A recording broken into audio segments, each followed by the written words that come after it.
안녕하세요. DJ 선아입니다. 오늘의 사연 시작해 보겠습니다. 안녕하세요. 저는 개념 없는 두 인간이 결국에는 자기 스스로 멸망으로 들어가는 걸 보게 된 40대 여성입니다. 사람이 살면서 별의별 사람 다 겪는다고 하잖아요. 저는 그 별의 별꼴을 보이는 사람들이 바로 최측근에 있었던 사람들이었어요. 물론 그 별의별 꼴이 저한테까지 영향을 미치지 않았던 나날들이었기에 옆에서 보기만 한 세월이 10년이었지만 그 10년이 훌쩍 넘은 뒤에 저한테까지 그 꼴이 미칠 줄 어떻게 알았겠어요. 제가 대체 어떤 별꼴을 다 보게 되었는지, 그리고 그 인간들의 최후가 어떻게 되었는지 지금부터 낱낱하게 한번 이야기를 해볼게요. 그 두 별의별 짓을 다 하는 인간 두 명은 시모와 신우였습니다. 시모와 신우는 쿵짝이 되게 잘 맞는 사람이었어요. 처음부터 모녀끼리 쿵짝이 잘 맞아서 제가 시집을 가기 전부터 이미 여러 가지 사고들을 치면서 살고 있었기 때문에 시아버지나 남편이 되게 골치를 많이 썩었었죠. 제가 봤을 때도 둘이서는 절친도 그런 절친이 따로 없었습니다. 솔직히 모녀가 같이 친구처럼 잘 지내고 하는 모습 보면 보기 좋고 훈훈하고 그렇잖아요. 근데 이 둘은 아니었어요. 옆에서 둘이 같이 있는 것만 보면 그저 한숨이 나올 정도로 둘이서 하고 다니는 일들이 한심하기 짝이 없었죠. 특히나 이 둘이 제일 잘하고 다니는 게 맨날 네일 아트하고 옷 사러 다니면서 사치 부리는 게 일상이었는데요. 그것뿐만 아니라 뭐 얼마나 더 예뻐지겠다고 주기적으로 성형외과에 가서 시술도 자주 받고 그랬었죠. 근데 솔직히 말해서 그 둘의 모습은 너무 시술을 많이 받아서 꼭 성귀 같은 얼굴이었어요. 제 측근한테 이런 말 하는 것도 솔직히 좀 미안한 말이긴 하지만 어쨌든 이건 저만 말하는 게 아니고 저희 남편이나 시아버지까지도 그렇게 말할 정도로 둘이서 시술을 너무 많이 받고 다녔었죠. 근데 그것도 사실 자기 돈으로 그러고 다니면 할 말 없잖아요. 하지만 이 둘은 자기 돈으로 사치를 부리는 것도 아니었습니다. 시모는 결혼을 하면서부터 평생을 주부로만 살았던 사람이라고 하지만 신우는 어릴 때는 좀 돈 모으는 재미에 빠져서 직장도 열심히 다니고 일도 하면서 돈을 좀 모았던 것 같은데 언젠가부터 일을 그만두고는 완전히 반대로 쓰는 재미에 빠져서 그동안 모아놓았던 것들을 다 탕진해버리고 그 이후에는 시아버지가 벌어오는 돈으로 사치를 부리고 있었어요. 시아버지는 처음부터 이 둘을 많이 말리셨어요. 근데도 말을 안 듣는 이 두 모녀는 시아버지가 벌어오는 돈이 아깝지도 않은지 계속해서 사치를 부려댔죠. 특히나 시아버지는 이 둘이서 성형외과 시술을 받는 걸 제일 싫어하셨습니다. 그래서 맨날 말리곤 했었죠. 그 얼굴에다가 쓰잘데기 없는 짓 좀 그만해. 나이 들어서 뭐 하는 짓이야. 나이 먹으면 나이 먹는 대로 그냥 곱게 늙을 생각이나 할 것이지 추잡스럽게 뭘 그렇게 젊어지겠다고 얼굴에다가 아까운 돈을 뿌려대길. 요즘 시대가 얼마나 좋은데 늙는 대로 그냥 늙어. 나는 젊게 오래오래 살 거야. 그리고 내 친구들도 다 해. 뭐 나만 하는 줄 알아? 웃기지 마. 지금 당장 길거리 나가봐. 당신 같은 얼굴 하고 있는 여자들이 어디에 있나? 사람이 말이야 부끄러운 줄 알아야지. 얼굴을 무슨 괴물 마냥 해놓고는 뭘 자랑이라고 그걸 말을 해. 앞으로 한 번만 더 그 짓거리 해봐. 가만 안 둘 줄 알아. 아빠, 어쩜 그렇게 여자 마음을 몰라줘? 여자는 말이야 나이를 먹어도 항상 주름 없이 예쁘고 싶은 게 여자 마음인 거야. 아빠는 진짜 엄마한테 무심해. 내가 보기에는 우리 엄마 예쁘기만 하고만 뭘. 너는 조용히 안 해? 너도 똑같아. 사람이 말이야 자연스러운 게 제일 예쁜 법인 거야. 너도 한 번만 더 네 엄마 꼬드겨봐. 그때는 둘 다 가만 안 둘 줄 알아. 그리고 당장 내일부터 카드에 딱 50만 원만 채워서 줄 거야. 매달 1일마다 채워줄 거니까 둘이서 한 달 생활비는 그걸로만 써. 그 이상은 절대로 안 해줄 거니까 그렇게들 알아. 더 쓰고 싶으면 본인들이 직접 벌어서 써. 여보, 그러는 게 어딨어. 둘이서 50만 원이면 누구 코에 붙이라고? 맞아, 아빠. 조용히 해. 돈 없으면 밖에 쳐나가 싸돌아다니지 말고 집구석에 처박혀 있어. 50만 원도 후하게 준 줄 알아. 시아버지의 특단의 조치에 징징거리는 시모와 신우를 외면하고서 시아버지는 정말로 그 뒤로는 시모와 신우에게 체크카드에 딱 50만 원씩만 넣어서 건네주셨어요. 그 이상을 쓰려고 하면 돈이 얼마가 됐든 일절 주질 않으셨죠. 그랬더니 한동안은 좀 사치를 줄이는 것 같더라고요. 근데 하고 싶어도 못했다고 말하는 게 더 맞겠네요. 왜냐하면 시아버지가 독하게 마음을 먹으셨는지 몇 번이고 신우와 시모가 그 50만 원을 하루 만에 쓰든 일주일 만에 쓰든 매달 약속한 일일이 오기 전까지는 아예 돈을 주시질 않으셨거든요. 그래서 어쩔 수 없이 매일 카드에 돈이 들어오는 날에 맞춰서 쓸 수밖에 없었습니다. 이것 때문에 저희한테까지 용돈을 보내달라 남편과 저한테 뒤로 엄청나게 연락을 해왔지만 우리는 돈을 100원도 보내주지 않았었어요. 온 가족이 이 철없는 모녀 사람 만들기 작전에 들어간 거죠. 근데 사람이 그렇게 쉽게 만들어지는 거 아니더라고요. 돈줄이 끊겨버린 이 사람들은 어쩔 수 없는 절약 생활을 쭉 지속할 수밖에 없었는데 잘하는가 싶더니만은 결국에는 예상치도 못한 사고를 아주 대차게 치는 사건이 한 번 있었죠. 시아버지는 원래 공기업에서 일을 하시던 분이셨어요. 그러다가 몇 년 전 퇴임을 하셨었죠.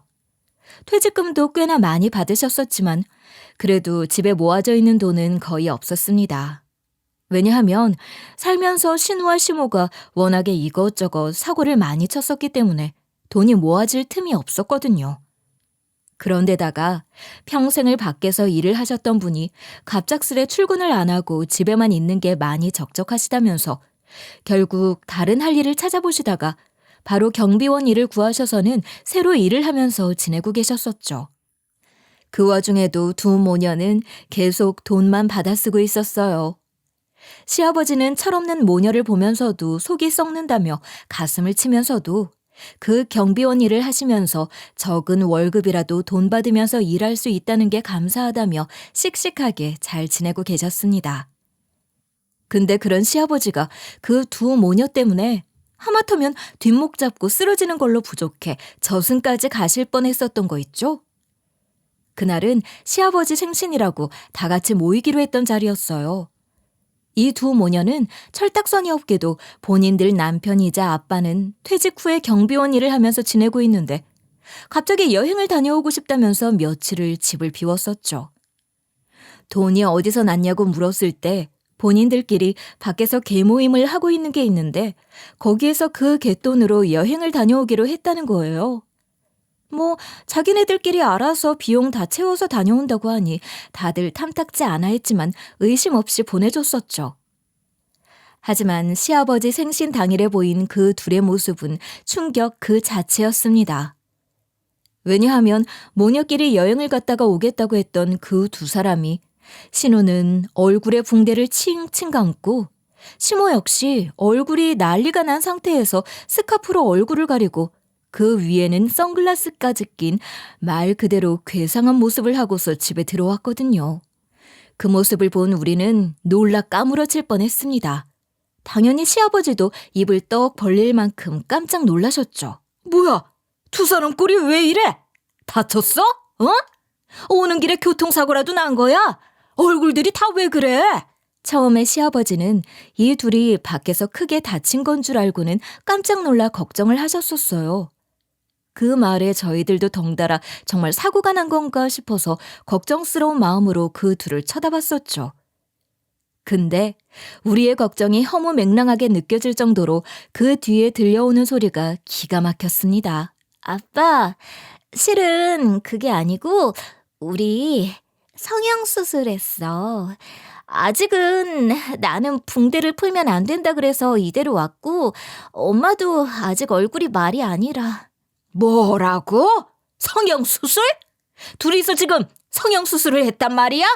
여보, 정확하게 말하면 얘는 턱이랑 코 성형수술한 거고 나는 주름 없애는 수술이라고 해서 안면 거상술이란 수술이 있는데 그거 한 거야. 난 심각한 건 아니야. 그냥 얼굴 살 좀 쫙 당겨서 주름 살짝 없앤 것뿐이야. 거의 시술 같은 거야, 시술. 이 둘의 대답에 시아버지는 너무 큰 충격에다가 화가 나셨는지 실제로 머리를 짚으면서 쓰러지려고 하셨었어요. 그만큼 이 둘의 꼴이 말이 아니었었거든요. 그 모습을 보고 있자니 저와 남편 역시도 황당해서 말이 다 안 나올 지경이었습니다. 근데 제가 좀 이상한 부분이 있어서 질문을 하나 했고 그때부터가 진짜 충격의 시작이었죠. 원래 그 둘이 여행 다녀오겠다고 했던 곳은 일본이었어요. 근데 일본 여행 아무리 열심히 돌아다니고 열심히 써도 200만 원, 300만 원까지 쓰기도 어렵잖아요.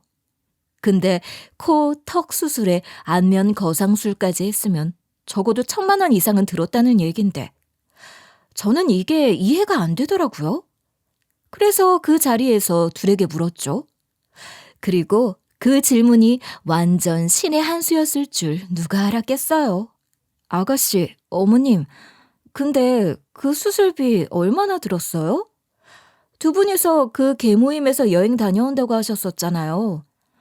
근데 그 여행 경비라고 해봤자 한 사람 앞에 얼마 들지도 않을 텐데 그 돈으로 성형수술을 하신 거예요? 평소에 둘이서 갯돈 넣을 돈도 없었을 텐데 성형수술 할 만큼의 큰 갯돈이 두 사람한테 떨어졌다는 것도 좀 이상하고 말이에요. 저는 정말 순수하게 궁금한 마음에 물어봤습니다. 그런데 제 질문 하나에 얼마나 웃긴 일이 벌어졌는지 알아요? 얼굴에는 붕대 칭칭 감고 퉁퉁 부어서 말하고 웃기도 힘들어하는 사람들이 제 말 한마디에 눈동자가 아주 태풍처럼 흔들리기 시작하는데 그 황당스러운 표정 때문에 얼굴에 경련이 다 오더라고요. 그 모습이 어찌나 또 희한하던지 저는 솔직히 웃음이 나올 뻔했습니다. 근데 시아버지 입장에서는 그때부터가 진짜 사건의 시작이었죠. 이 둘의 표정을 보자마자 대번에 그 갯돈은 다 거짓말이라는 사실을 알게 된 시아버지는 난리가 나기 시작했어요. 그리고는 바로 그들의 만행이 만천하에 드러나기 시작했습니다. 뭐야? 뭐냐고? 너네들 그 갯돈 받았다는 거 다 거짓말이지? 그래, 현금은 손에 쥐고 있지도 않던 인간들이 갯돈을 퍼부었을 리가 없지. 그걸 생각 못하고 고지고대로 믿은 내가 또 바보였구만. 바보였어. 당장 풀어 빨리. 그 돈 어디서 났어? 어디서 났냐고? 여보, 아니야, 아니라고. 이거 진짜 우리 개모임에서 받은 거 맞아. 정말이야. 맞아, 아빠. 언니 진짜 웃긴다. 왜 괜히 우리 의심을 해서는 아빠까지 난리 나게 만들어요? 아니, 아버님 말대로 두 분 원래 현금은 가지고 있지도 않았고 아버님이 체크카드로 바꿔서 드리기 전까지는 신용카드만 가지고 있었잖아요.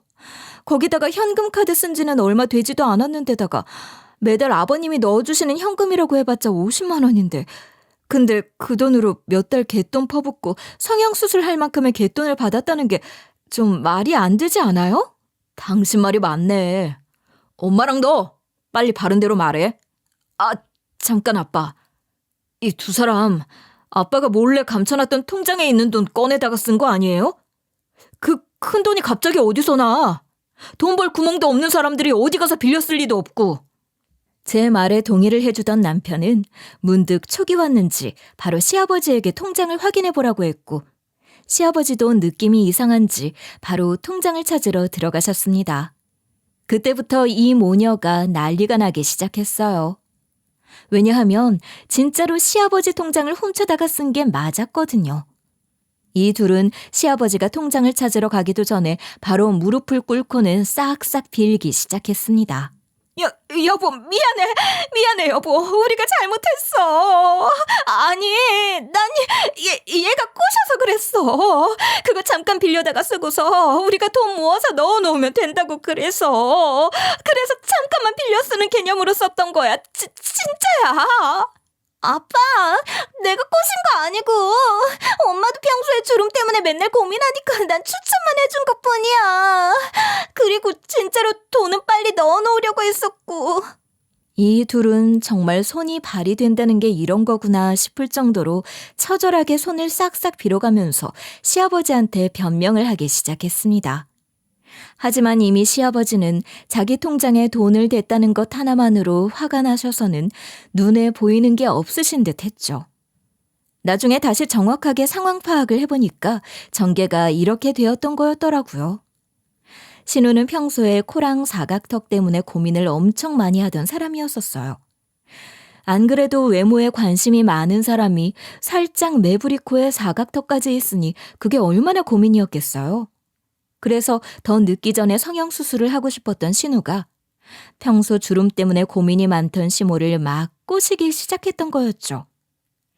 귀가 얇은 시모는 안면 거상술만 하면 얼굴이 몇십 년은 젊어진다고 꼬셔대는 신우의 꾀임에 넘어가고 말았던 거였습니다.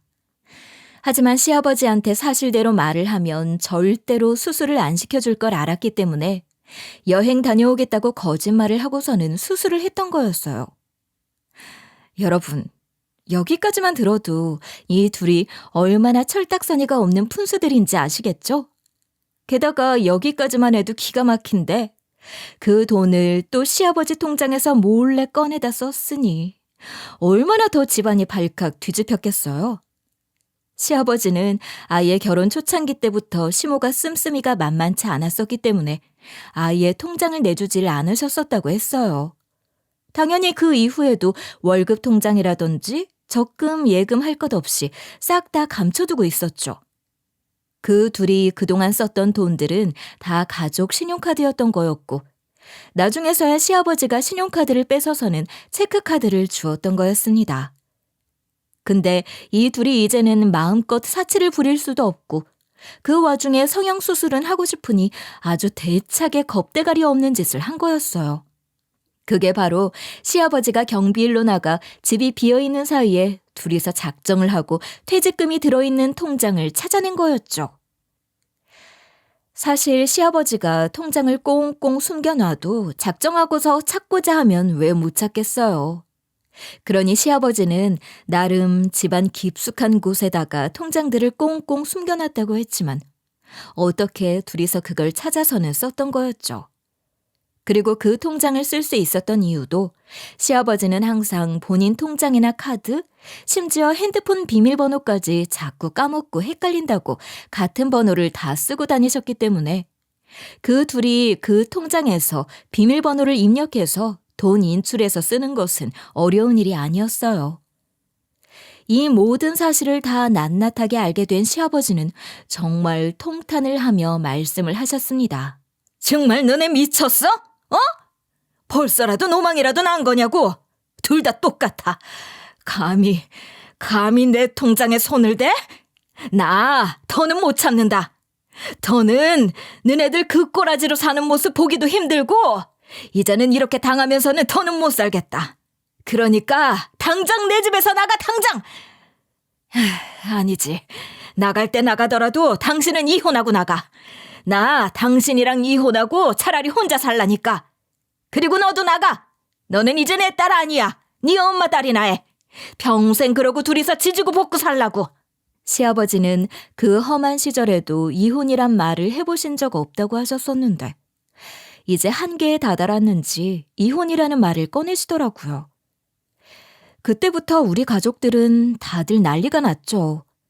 특히나 시모가 아주 죽을 상을 하면서 심각해지기 시작했습니다. 여보, 안 돼. 이혼이라니. 다 늙어서 이혼한다는 게 말이 돼? 나 평생 당신 옆에서 주부로만 살아왔는데 갑자기 이혼해버리면 어떻게 살라고? 당신은 끝까지 먹고 살 걱정만 하지? 그렇게 이혼이 무서운 사람이 이딴 끔찍한 일을 벌여? 아빠, 우리가 다 갚을게. 우리가 진짜 다 갚을게. 제발 용서해줘. 엄마랑 이혼만은 하지 마, 아빠. 그리고 나도 계속 아빠 딸 시켜줘.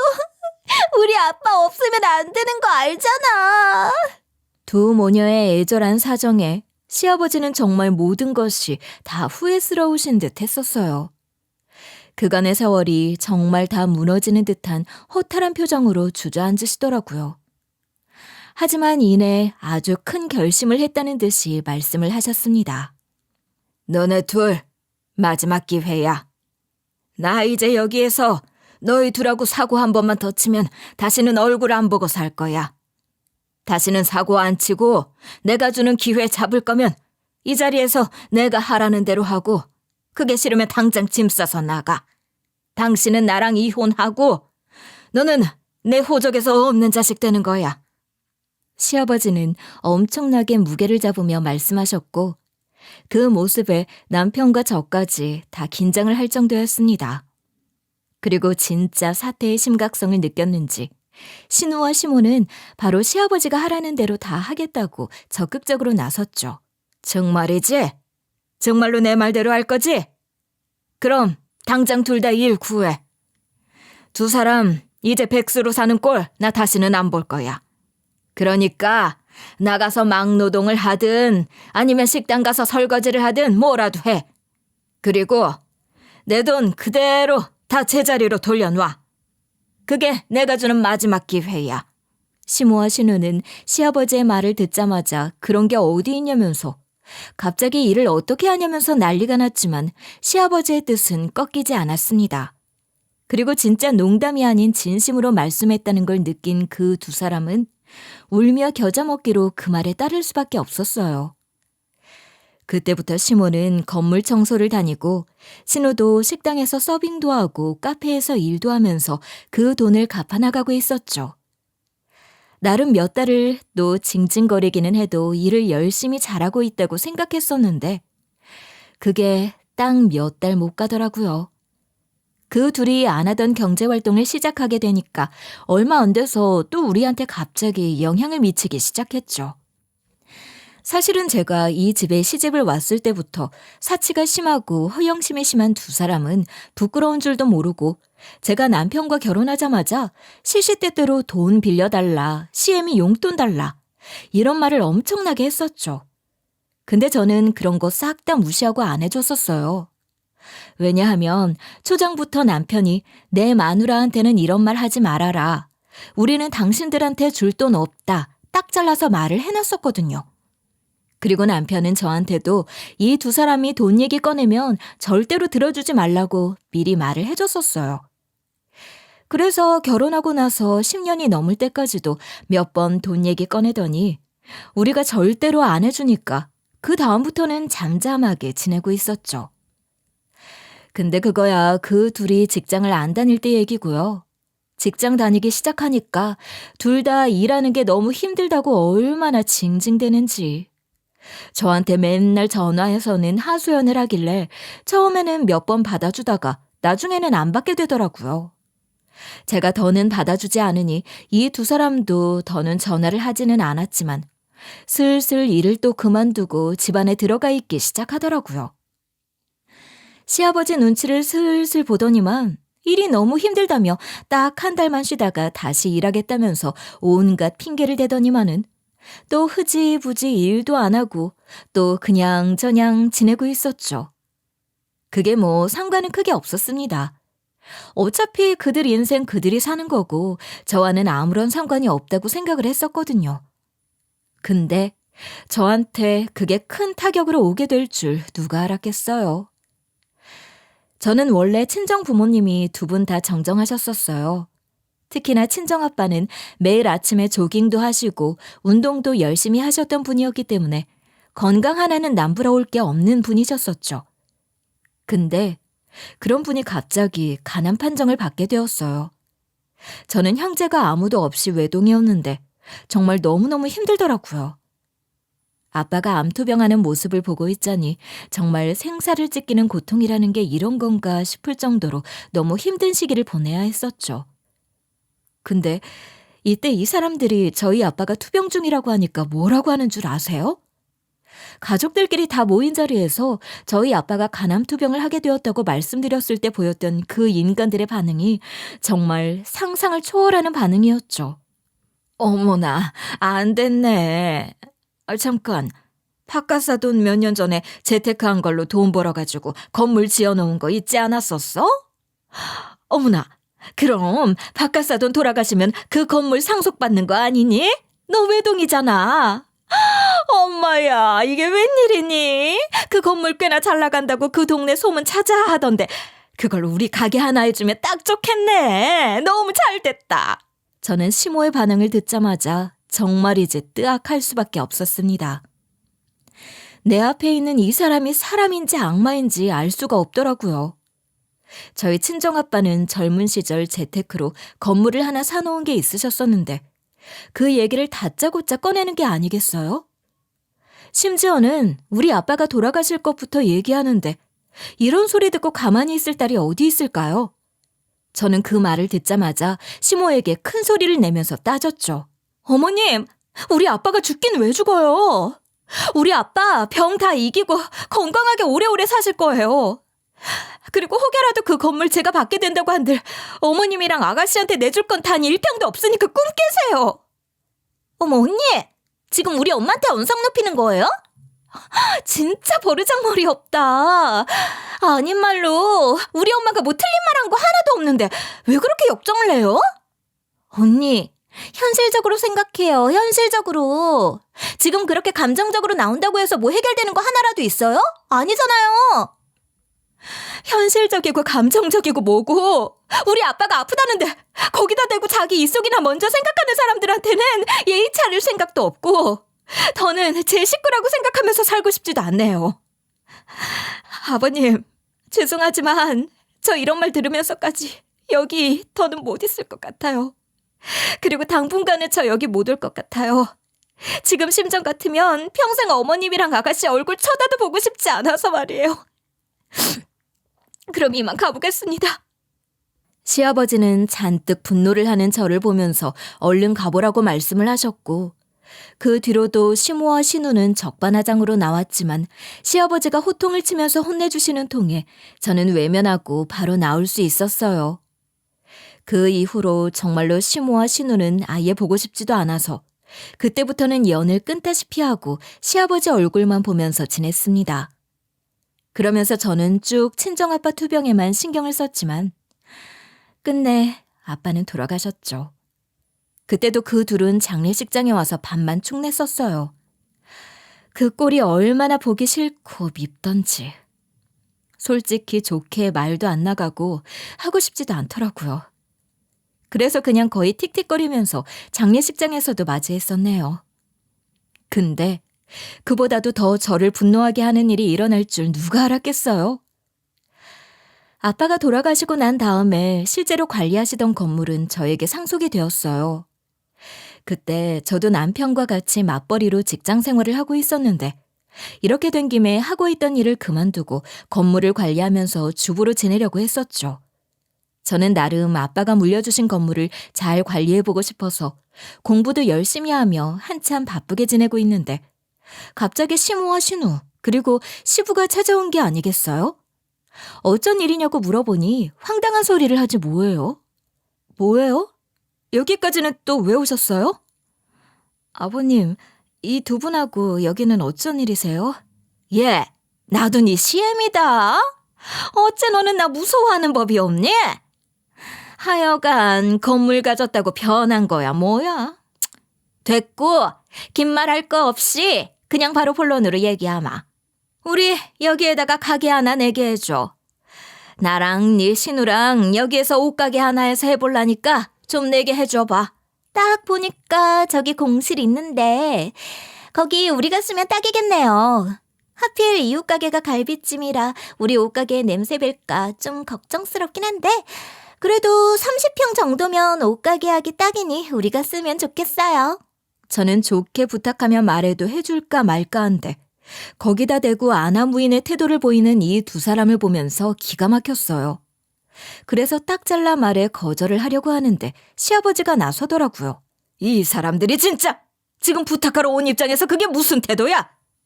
정중하게 말해도 부족할 판인데 아직도 정신을 못 차린 거야? 애미야, 미안하다. 네가 좀 이해를 해줘라. 내가 대신 사과하마. 그리고 참 염치 없지만 내가 부탁을 좀 할게. 이 사람들 이제는 좀 어디라도 정착해서 돈 벌고 정신 차려야 하지 않겠어? 내가 어떻게든 이번에는 책임지고 잘할 수 있게 할 테니 가게 좀 내주면 안 될까? 시아버지는 굉장히 간절해 보이는 목소리로 말씀을 하셨어요. 근데 아무리 시아버지라도 이 부탁만큼은 들어드리기가 힘들더라고요.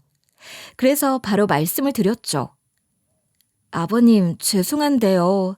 다른 건 다 들어드려도 이 두 분에 관한 일만큼은 제가 들어드리기 힘들어요. 그리고 제가 10년 넘게 이 집 사람으로 살면서 이 두 사람이 어떻게 살았는지 너무 잘 봐왔는거려.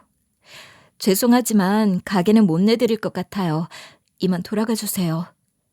저는 딱 잘라 말을 했습니다. 근데 이때 생각지도 못한 반응을 시아버지가 보이는 게 아니겠어요? 애미야, 내가 이렇게 좀 부탁할게. 처음이자 마지막으로 내 부탁하마. 이 사람들 어떻게든 사람 만들어야 할 거 아니야. 내가 보증 설게. 이 두 사람이 월세를 못 내든 이 건물에 폐를 끼치든 그건 다 내가 책임지고 보상할 테니까 이 늙은이 봐서 한 번만 부탁 좀 들어주게. 시아버지는 눈물을 글썽이면서 말씀하셨고 급기야는 무릎까지 굽히며 말씀을 하셨기에 저는 당황할 수밖에 없었어요. 그제서야 신우와 시모도 자기네들이 이렇게 나올 자리가 아니라는 것을 알았는지 시아버지를 따라서 옆에서 무릎을 꿇고 앉아 말을 하더라고요. 그래, 애미야. 우리한테 한 번만 기회를 줘. 우리가 정말 이 가게 폐 안 되게 잘할게. 나도 이 양심이라는 게 있다.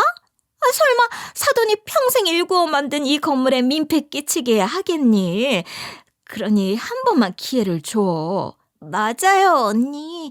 저도 진짜 열심히 해볼게요. 월세도 다 꼬박꼬박 잘 드릴 거예요. 저도 이제는 백수 말고 돈 꼬박꼬박 벌면서 당당하게 내 인생 살고 싶어요. 저는 이 셋을 보고 있자니 너무 머리가 아팠어요. 그래서 한참 고민을 하고 남편과 상의를 해보면서 어렵게 결정을 내렸습니다. 가게를 내주기로 했죠.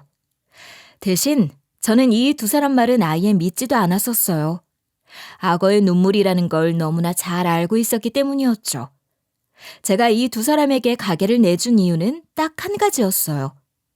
바로 저희 시아버지 때문이었습니다. 평생을 두 사람 때문에 고생만 하신 분.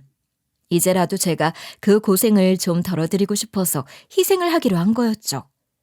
대신에 시아버지가 월세도 시세대로 다 받으라고 하시길래 그대로 다 받았습니다.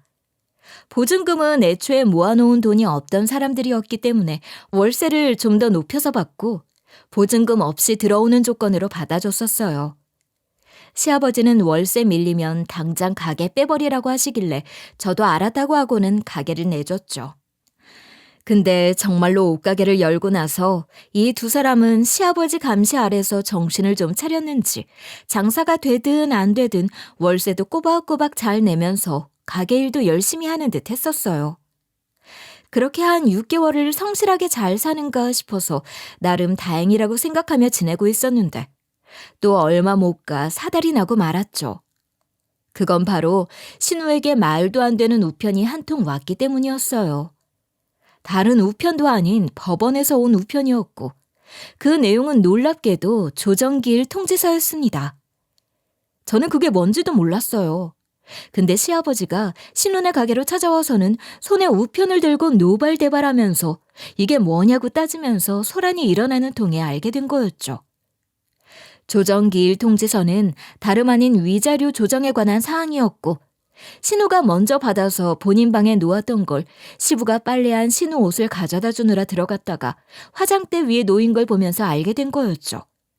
시아버지는 그걸 보자마자 깜짝 놀라서는 바로 찾아서 오신 거였고 역시나 신우도 난리가 났어요. 너 이거 뭐야? 조정기일 통지서라니? 그것도 위자료? 너 도대체 무슨 짓을 하고 다니는 거야? 너 유부남 꼬셨어? 어? 지금까지 유부남 만나고 싸돌아댕긴 거야? 아빠, 참 그건 또 어떻게 봐서는 아니라고. 내가 바람 피운 게 아니고 그냥 아는 오빠였는데 그 오빠 부인이 오해해서 그래. 나 완전 억울한 상황이라고. 웃기는 소리 하지 마. 네가 뭔 짓을 했길래 오해를 받아? 오해받을 만한 짓을 했으니까 오해를 받지. 단순한 오해 때문에 위자료 소송까지 걸었다고? 말이 돼 그게? 너 당장 풀어. 대체 무슨 짓을 하고 돌아다닌 거야? 아, 진짜야, 아빠. 진짜라고. 걱정하지 마. 지금 조정계일 통지서 날라온 거 보면 몰라? 나 여기서 다 오해 풀 거고 위자료 물릴 없으니까 걱정하지 마. 신우는 바락바락 소리를 지르면서 오해라고 이야기를 했어요. 하지만 시아버지는 이미 당한 것들이 있었기 때문에 쉽게 믿어주지 않으셨죠. 여기에서 위자료 소송 잘못돼서 위자료 물게 되면 그때는 바로 인연 끊어버릴 거라고 엄포를 내리시고는 돌아가셨어요. 그 뒤에 시댁에서 무슨 일이 있었는지는 몰라도 신우는 가끔 가게도 비우고 어딜 자주 왔다 갔다 했었는데 그날부터는 꼼짝 없이 가게에만 매달려서 열심히 일을 하더라고요. 하지만 그것도 오래가지 못했습니다. 왜냐하면 이번엔 또 시아버지에게 험한 일이 생겨버리고 말았거든요. 시아버지는 경비 일을 마치고 퇴근하시던 길에 교통사고를 당하게 되었고 그때부터 오랫동안 병원 신세를 지게 되었어요. 나이도 조금 있으시고 병원에서 한두 달 있어서 되는 수준이 아니었기 때문에 요양원으로 들어가실 수밖에 없었죠. 참나. 근데 어이없게도 호랑이 같은 시아버지가 없어지자마자 이 두 것들이 사람 뒤통수를 치대요. 시아버지가 요양원에 들어가자마자 이 사람들이 2달간 월세를 안 내더라고요. 저는 3개월까지 기다려줬다가 이때도 월세를 안 내면 내쫓으려고 했습니다. 그것도 다 알아보니까 법적으로 3개월까지 미납이 되었을 때 내용 증명을 보내고 내쫓을 수 있다고 했었거든요. 근데 그 전에 제가 법적으로 혼내주기 전에 건물주로서 혼쭐 내줄 수 있는 거잖아요. 그래서 일단 깽판을 치려고 가게부터 찾아갔죠. 참나. 근데 사람 뻔뻔함 어디 안 가더군요. 시모가 절 보더니 잘 왔다면서 뭘 내미는 줄 아세요? 바로 얼토당토 않은 계약서 한 장이었습니다. 예, 마침 너 잘 왔다. 안 그래도 오늘이나 내일 너 좀 찾아가려고 했었는데. 자, 이것 좀 봐라. 월세 10만 원으로 계약서 써놨으니 도장 찍어라. 널 신우가 쓸 거다. 얘가 다른 업종으로 바꿔서 좀 써본다고 하니까 그냥 도장 찍으면 돼. 이건 또 무슨 경우인가요? 진짜 다채롭네요, 다채로워. 대체 이건 무슨 경우인 건데요? 이게 또 눈에 불을 켜고 달려드네. 예, 나도 이제 좀 쉬어야 하지 않겠니? 내가 이 나이 먹고 남편 무섭다고 벌벌 떨면서 돈 벌어먹고 살아야겠어. 왜 이렇게 말귀를 못 알아들어? 어차피 네 시아버지도 요양원 가 있으니 네 편은 없어. 너는 이제 내 말만 잘 들으면 되는 거라고. 그러니까 까불지 말고 그냥 내가 하라는 대로 도장 찍어. 예, 가족끼리 좀 도우면서 살아야 하지 않겠어? 너 여기 시집와서 우리 한 번을 안 도와줬었잖아. 저는 이 뻔뻔하고 아나무인한 면상을 보면서 정말 너무 화가 나더라고요.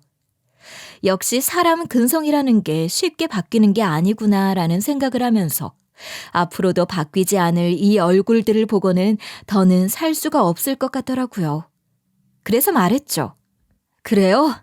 그럼 더는 여기 가족 안 할래요. 어머님 아들이랑 저 이혼 도장 찍고 다시 얘기하시죠. 지금 당장 내 건물에서는 나가고요. 뭐야? 이혼? 이게 진짜? 너는 애가 왜 그 모양이니? 왜 이렇게 싸가지가 없어? 내가 진짜 내 남편 때문에 참고 있었는데 안 되겠다. 너 좀 혼나야겠어. 제가 세게 나오니까 시모는 급기야 저더러 싸가지가 없다면서 머리채를 잡아대기 시작했어요. 순간 눈물이 나올 만큼의 격한 당김에 당황했지만 얼른 정신을 차리고는 시모의 손을 있는 힘껏 뜯어내려고 했어요. 근데 이 시모는 밥 먹고 힘만 키웠는지 쉽게 떨어져 나가질 않더라고요. 속으로 내심 당황하면서 나도 힘으로 똑같이 싸워야 하나 고민하고 있을 그때 시모가 단번에 저한테서 떨어져 나간 거 있죠? 그건 바로 남편의 손에 의해서였습니다. 저와 저녁을 먹기로 하고서 건물로 오고 있던 남편이 이 광경을 보자마자 당황하고서는 누군지 확인도 하지 못한 채 제 머리채를 잡고 있던 여자의 머리채를 잡아서는 떼어내버렸고 그러고 나서 보니 시모였던 거였어요. 졸지의 아들한테 머리채 잡힌 꼴이 된 시모는 대성통곡을 하면서 아들 잘못 키웠다며 난리를 피워댔어요. 신우는 자기 오빠한테 어떻게 엄마 편을 안 들고 마누라 편을 들 수 있냐면서 옆에서 화를 내고 있는데 저는 남편한테 이혼 통보하면서 자초지종을 다 설명했습니다. 그랬더니 제 말에 화가 난 남편이 갑자기 어디론가 전화를 하더라고요. 그건 바로 시아버지였습니다. 왜냐하면 남편이 시아버지를 요양원에서 진즉에 퇴원을 시켰었거든요. 며칠 전에 남편이 시모와 신우 모르게 시아버지를 퇴원 수속을 밟았었고 시아버지는 그대로 집으로 들어가시지 않고 저희 집에서 지내고 계셨었어요. 처음에는 시아버지께서 먼저 본인을 몰래 퇴원시켜주고 저희 집에서 좀 며칠 머무르게 해달라고 하시기에 의아했었는데 그 의중을 듣고 나서는 단번에 그렇게 하시자고 했었죠. 시아버지가 그렇게 말씀하신 이유는 이 둘이 본인이 없어도 성실하게 잘하고 있는지 감시를 하려고 했던 거였어요. 우리 시아버지가 저를 많이 생각해 주신다고 했었잖아요.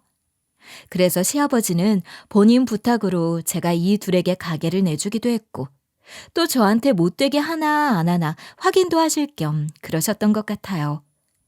하지만 결국에 이 둘은 그 함정에 제대로 빠져버리고 말았고 이 모든 사달을 또 다 듣게 된 시아버지는 거의 뒷목 잡고 쓰러지려고 하셨었어요.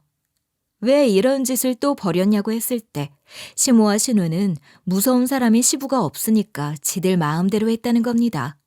진짜 어이없지 않나요? 근데 진짜로 어이없는 일은 따로 있었어요.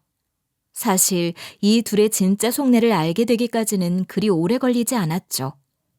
타이밍이 기가 막히게도 신우에게 위자료 소송을 건 상대편 남자의 와이프가 시댁으로 찾아왔었거든요. 알고 봤더니 단순히 아는 오빠였다는 신우의 말은 다 거짓말이었습니다. 진짜로 신우는 바람을 피웠던 거였었어요. 증거가 빼도 박도 못하게 다 있는데도 불구하고 다 조작이라면서 우기며 위자료를 안 내놓으려고 하니 거기에 열이 받은 그 상대편 남자의 와이프가 신우에게 복수한답시고 시댁으로 자기가 가지고 있는 모든 증거물을 다 찾아와서는 시아버지에게 보여주었죠. 그때 당시 저희 집에 있던 시아버지 짐을 다 옮겨다 드린다고 시댁에 잠깐 방문했을 때였는데 그 여자가 찾아와 저랑 남편도 모든 상황들을 다 지켜볼 수 있었어요. 그 여자에게서 충격적인 사진들을 다 보고 난 뒤 시아버지는 난리가 났습니다. 너 이게 뭐야? 그냥 아는 사람이었다며? 너는 아는 사람이랑 손도 잡고 포옹도 하냐? 어? 네가 무슨 외국인이야? 여기가 미국이냐고? 이딴 남사스러운 짓은 다 하고 다녔으면서 오해? 이게 어떻게 오해야? 어딜 봐서 오해냐고? 아빠, 이거 진짜 잠깐이었어. 여기서 더 뭐 하지도 않았다고. 웃기지 마. 이제 다시는 네 말 안 믿어. 당신도 다 알고 있었지? 다 한통속이었지? 다 알면서 나를 속인 거였잖아. 여보. 맞아요. 이 아줌마도 다 알고 있었어요.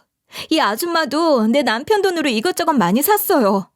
저번에 보니까 명품 가방까지 샀더만. 그 돈도 다 물어내. 다 물어내라고. 뭐야? 이 여편 내가 진짜로 노망이 났네. 노망이 났어. 너네 이것들 당장 풀어. 이 상황들 대체 다 어떻게 돌아가고 있는지 싹 다 말하라고. 안 그럼 오늘부로 너네들 죽고 나 죽는 날이니까. 결정적인 상대편 여자의 말에 집안은 완전히 초토화가 되어버리고 말았고 시아버지의 분노는 극에 달해 시모와 신우를 다그쳤어요. 서슬퍼런 분노에 시모와 신우는 싹 다 자신들의 상황들을 풀기 시작했습니다. 전반적인 상황들을 다 들어보니 신우는 결혼도 안 한 노처녀였었는데 돈 많은 유부남을 꼬셔서 바람을 피우고 있었고 그걸 그 부인한테 걸려서 위자료 소송을 받게 된 거였어요. 위자료가 5천만 원이 나왔는데 그걸 갚아야 할 지경에 이른 신우가 또 시모를 꼬셔서 제 건물에다가 돈도 안 되는 옷가게는 치워버리고 다른 돈 되는 업종을 새로 들여서 가게를 차리고는 다시 사업을 시작해 대출받아서 갚을 생각을 했던 모양이었던 것 같았어요. 시모도 할 말이 없었던 게 신우랑 유부남이랑 그렇고 그렇게 지내는 걸 다 알고 있었고 그 유부남 돈으로 같이 돈도 쓰면서 사치 부리면서 지냈기 때문이었죠. 이 상황들을 그제서야 모두 다 알게 된 시아버지는 그 길로 시모와의 이혼을 선언했습니다. 사람 같지도 않은 것들, 짐승만도 못한 것들 같으니라고. 내가 어떻게든 너네 사람 새끼 만들어서 살아보려고 했는데 더는 안 되겠다. 당신, 당장 나랑 이혼해. 이제 더 기회 없어. 갈라서 당장. 그리고 너도 이제 내 딸 아니다. 그 위자료 네가 알아서 갚아. 죄값 톡톡히 치르라고. 안 돼! 내가 돈이 어딨어? 그러지 말고 좀 도와줘. 나 진짜 갚을 능력 없는 거 알잖아. 그래요. 왜 그래, 여보? 이성적으로 행동해. 좀 생각 좀 정리하고 말하라고. 이게 내 생각이고 이게 내 이상적인 행동이야. 왜 이래? 수도 없이 생각했던 거였는데 이제서야 지르네. 이제서야 끝을 맺어. 나 더는 못해. 남편도 딸내미 둔 아빠도 못해 먹겠으니까 당장 갈라서. 그렇게 시아버지는 화가 있는 대로 나서는 그 둘과 인연을 완전히 끊어버리셨어요. 근데도 이 사람들은 여전히 정신을 못 차리고 마지막 순간까지 돈 빌려달라고 싹싹 비는 거 아니겠어요? 거기다가 제 건물에서 일만 더 할 수 있게 해달라는데 얼토당토 않는 얘기죠. 남편이나 저 그리고 시아버지는 씨알도 안 먹힌다는 듯이 팽 해버리고는 그들을 외면했습니다. 저는 그 와중에 시아버지에게 참 감사했던 게 시아버지가 이렇게 독하게 인연을 끊어버린 이유가 있기 때문이었어요. 그건 본인을 위한 선택이기도 했지만 또 한편으로는 저를 위한 선택이기도 했기 때문이었죠.